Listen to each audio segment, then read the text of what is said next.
9ஆம் தேதி ஜனநாயகன், 14ஆம் தேதி பராசக்தின்னு இருக்கும்போதே, இந்த 2 படமும் ஓடுற ஓட்டத்துல ராஜசாபுக்கு இங்க ஷோவே கிடைக்காது. எப்படி பார்க்க போறோம்னு யோசிச்சுட்டு இருந்தேன். பட் விதி வேற பிளான் பண்ணி இன்னைக்கு ராஜசாப் ரிலீஸ் ஆகியிருக்கு. ஒரிஜினலா தமிழ்நாட்டுல 10ஆம் தேதி ரிலீஸ் ஆக வேண்டியது. பட் ஜனநாயகன் தள்ளி போனதுனால இந்த படம் இன்னைக்கு ரிலீஸ் ஆயிருக்கு. ஸோ பார்த்துட்டேன். எப்படி இருக்குங்கிறத பார்ப்போம். ராஜசாப்னு ஒரு பையன், அவனுக்கு ஒரு பாட்டி, அல்சைமர் பேஷண்ட், எல்லாத்தையும் மறந்துட்டு இருக்காங்க. అలాగే రాజా பட் அவங்க ஹஸ்பண்ட், அதாவது ராஜசாபோடைய தாத்தாவை மட்டும் இன்னும் மறக்கல. பாஸ்ட்ல பெரிய ஜமீன்தாரா இருந்தவங்க. சொத்த அட்டையை போட்டு தாத்தா எஸ்கேப்பு, ஒண்ணு இல்லாதவனை கல்யாணம் பண்ணி உள்ள கூட்டு வந்து உன்னாலதான் இப்ப சொத்தெல்லாம் காணாம போயிருச்சு அப்படின்னு சொல்லிட்டு வெளியே துரத்தி விட்டுறாங்க பாட்டிய. இப்ப ஓடி போன தாத்தாவை கண்டுபிடிச்சு அவர் இருக்கிற இடத்துக்கு போனா ஆள் ஆல்ரெடி டெட் ரீசென்ட்லி. அது இல்லாம ஆள் ஒரு மந்திரவாதி, hypnotist, exorcist, literally no one can beat him. அவரோட பேலஸ்குள்ள போய் ராஜசாபும் அவரோட கேங்கும் போய் மாட்டிக்கிட்டாங்க. எப்படி எஸ்கேப் ஆனாங்க? இதாண்டா சினிமா அப்படின்னு சொல்லிட்டு ஃபீல் பண்ற மாதிரி லாஸ்ட் 1 hour மட்டும் இருந்துச்சு. இதெல்லாம் ஒரு சினிமாவாடா அப்படிங்கிற மாதிரி ரெஸ்ட் ஆஃப் தி மூவி இருந்துச்சு.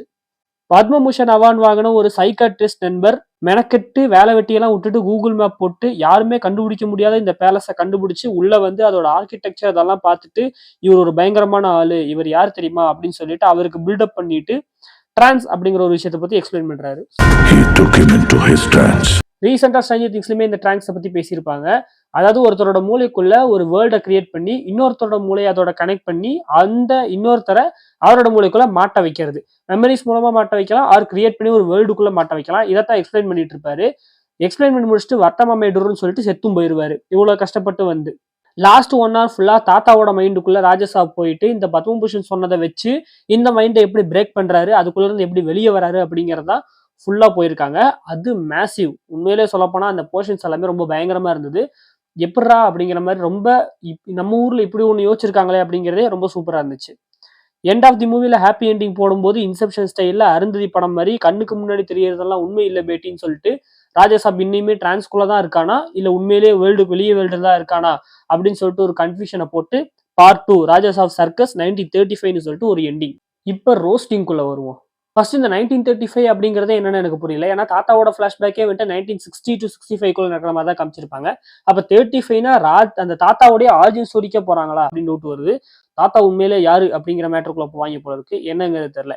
எதுக்குடா அந்த படத்துல 3 ஹீரோயின்? தேவையே இல்லை. கூட இருந்த முறப்பொண்ணோட நிப்பாட்டி இருக்கலாம். அந்த பொண்ணு மட்டுமே ஒரு கேரக்டரா வச்சிருக்கலாம். Nidhi Agarwal character no purpose, not impact. Malavika character force fitted into the story. Rajasaab பின்னாடி பொண்ணுங்க வந்துட்டு லைன் கட்டி நிக்கிறாங்கிறது அக்செப்ட் பண்ணிக்கிற மாதிரி தான் இருக்கு கதையில. பட் எதுக்காக ராஜசாப் வந்துட்டு பொண்ணுங்க விஷயத்துல இவ்வளவு முட்டாள்தனமா இருக்காங்கிறது சுத்தமா புரியல. அந்த பொண்ணு வந்து லிட்டரலா நான் இந்த மாதிரி ஆயிடுச்சுன்னு சொன்னா நம்புறான். உடனே வந்துட்டு ஓகே கல்யாணம் பண்ணிக்கலாம்னு சொல்றான். அதே சமயத்துல அவன் விருப்பப்படுற பொண்ணையும் கல்யாணம் பண்ணிக்கிறாங்கிறான். இதே சமயத்துல அவன் முறப்பொண்ணையும் கல்யாணம் பண்ணிக்கங்கிறான். எதுக்கு இப்படி ஒரு லூசுத்தனமா இருக்கான் அப்படிங்கிறது புரியவே மாட்டேங்குது. ஒரே பாட்டை 2ஆ பிரிச்சு ஃபர்ஸ்ட் ஹாஃப்ல பாதி செகண்ட் ஹாஃப்ல பாதின்னு போட்டு வச்சிருக்காங்க. எதுக்குன்னே தெரியல. அவுட் ஆஃப் நோவேர் 3 ஹீரோயினோட சேர்ந்துட்டு அப்ராட்ல ஒரு பாட்டு வருது.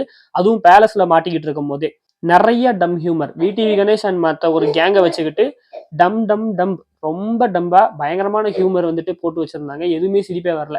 அது இல்லாம ராஜசாப் பண்ணக்கூடிய அந்த காமெடிங்கிறதே நல்லா இருந்தது.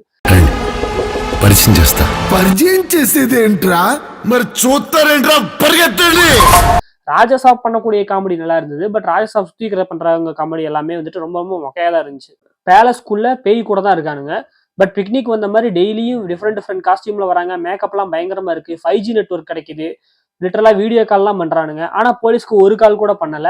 வீட்டை விட்டு வெளியே போவே இல்லை. ஹீரோயின்ஸ் வச்சு ஹாட்டா காமிச்சு டெம்ப் பண்ணி ஆடியன்ஸை வந்துட்டு இது பண்றது, இந்த மாதிரி வேலையெல்லாம் பண்ணி வச்சிருக்காங்க. ஃபர்ஸ்ட் பிரபாஸ் மாதிரி ஒரு ஆக்டரை வச்சுட்டு ஒரு நார்மலான ஃபைட் சீனை பயங்கரமா ஒரு மாசா காமிச்சு பயங்கரமா ஒரு ஒரு ஒரு வேவை கிரியேட் பண்ண முடியும். அது மூலயமா ஆடியன்ஸை வந்துட்டு பயங்கரமா என்ஜாய் பண்ண வைக்க முடியும். பட் அந்த மாசான ஃபைட் சீனை ரொம்ப தமாசா எடுத்து வச்சிருக்கானுங்க. லிட்டரலா குரலி வித்த காட்டுற மாதிரி வந்துட்டு அங்கிட்டு இங்கிட்டு தாவிட்டு இருக்காரு நம்ம பிரபாஸ். எதுக்குன்னே தெரியல. அந்த ஃபைட் சீனை ரொம்பவும் நார்மலாவே காமிச்சிருக்கலாம். நார்மலா அடிக்கிறாரு, 4 பேர் பறக்கிறானுங்கன்னு காமிச்சா கூட பயங்கர மாசா இருக்கும்.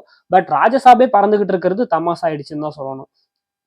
இதுக்கு எல்லாத்துக்கும் மேல டீசர்ல வந்து அந்த பிரபாஸோடைய கிரே ஹேர் ஒரு மாதிரி ஒயிட் ஷேடட் ஹேர்ல வந்துட்டு ஒரு லுக்குங்கிறது இருக்கும். அந்த சீனே பயங்கரமா இருந்தது. டீசர்லயே அந்த சீன் இந்த படத்துல இல்லவே இல்லை. இது எல்லாத்துக்கும் மேல பயங்கரமான ஒஸ்ட். VFX 85% ஆச்சு விட நான் போன இந்த ட்ரெய்லரை பத்தி ஒரு குட்டி வீடியோ போட்டிருப்பேன். அதுலயே சொல்லியிருப்பேன். இந்த VFX வந்துட்டு ரொம்ப பயங்கரமா இருக்கு. பட் ஒரு சில இடங்கள்ல வந்துட்டு கொஞ்சம் ரொம்ப மொக்கையாவும் இருக்கும். ஒரு சில இடங்கள்ல பயங்கரமாவுமே இருக்கு.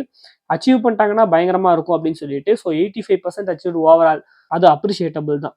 ஓவராலா ஒரு one time watchable theatre worthy film தான். தியேட்டர்ல போய் பார்க்கலாம் தாராளமா. தமனோட மியூசிக்ங்கிறது பயங்கரமா இருக்கு. அந்த மியூசிக்காகவே போய் தியேட்டர்லேயே செக் பண்ணி பார்க்கலாம். சவுண்ட் எஃபெக்ட்ஸ் எல்லாமே பயங்கரமா இருந்தது. ஒரு தியேட்டரிக்கல் எக்ஸ்பீரியன்ஸ் தான். பட் குரலி வித்த அப்படின்னு சொல்லிட்டு மைண்ட்ல நினைச்சிட்டு போங்க. ஒரு பயங்கரமான சினிமா பார்க்க போறோம் அப்படிங்கிற மாதிரி போனீங்க அப்படின்னா கண்டிப்பா ஒஸ்டா தான் இருக்கும். லாஸ்ட் 1 hour பயங்கர சூப்பரா இருக்கும். நான் சொன்ன மாதிரி தான் brilliant and dump at the same time அப்படிங்கிற மாதிரி தான் இந்த படம் அமைஞ்சிருக்கு. கடைசி வரையும் பிரபாஸுக்கு வந்துட்டு ஒரு ப்ராப்பரான ஹிட்டே வராது போல இருக்கு பாகுபலிக்கு அப்புறமா. என்னதான் பண்றாங்கன்னு சொல்லிட்டு பொறுத்திருந்து பார்க்கலாம். நாளைக்கு பராசக்தி பார்த்துட்டு அந்த படத்துக்கான ரிவ்யூ போடுறேன். போயிட்டு வரேன். பாய்.